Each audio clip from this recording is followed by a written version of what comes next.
Shalom, and welcome back to B'nai Noach Academy, Thoughts on the Torah. Please remember to hit the like button, and please subscribe if you haven't done so yet, and get others to subscribe, and be sure to share this wisdom and inspiration with friends and family. So in a recent comment, that is to a recent class, I got the following question. And I'm quoting it verbatim. I'm going to read it. God came down means God is someone who can only experience something if he comes down? Really?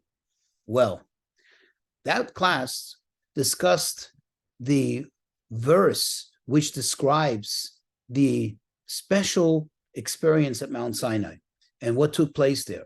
And it describes the fact that it says, quote, and God came down to Mount Sinai, and I shared some insight and inspiration based on that.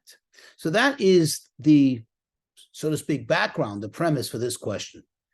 Let me share the following, and this should serve as a general outline, a general outlook, how we approach expressions and descriptions as they appear in the Torah. The sages in the Talmud, these are the sages of the oral law, say the following. The Torah speaks in the language of man, meaning when you have descriptions of the Torah, that is not truly and absolutely describing God.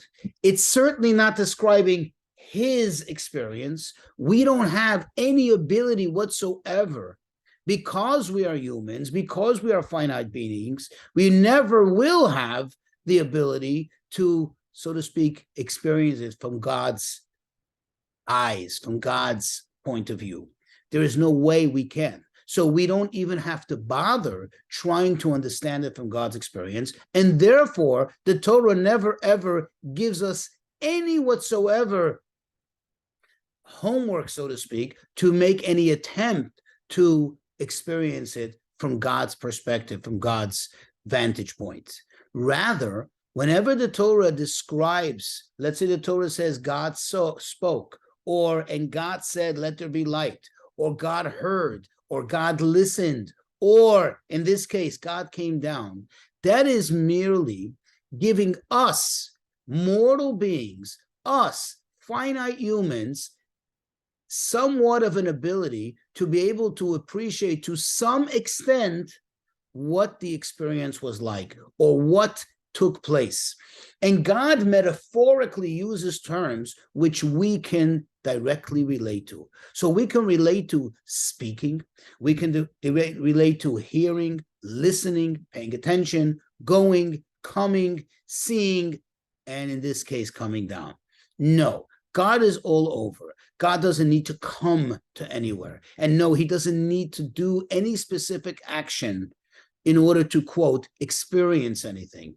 It is that God is giving us a description of what type of emanation he allowed, what type of interaction of his greatness did he emanate, did he allow in that particular experience, in that particular moment. And in order to give us some idea so we should be able to somehow relate to it, even in a remote manner, he gives us a description which we are familiar with, which we understand what it means, and that, so to speak, breaks the abstractness of it and gives us somewhat of a inkling of what this may be.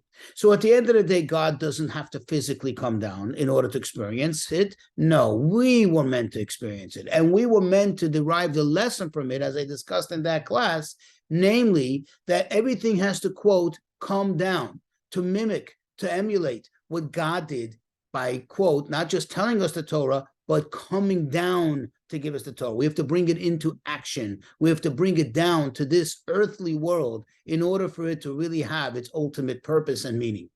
So again, to summarize, God doesn't have to come down. God doesn't have to talk. God doesn't have to listen. God doesn't have to see in order to experience things. We are limited to those functions in order to have certain types of experiences. It's just that God uses it in the Torah as metaphor for us to have somewhat of an appreciation albeit a very remote one, as to what interaction went on, or what experience took what is the experience that took place at the time.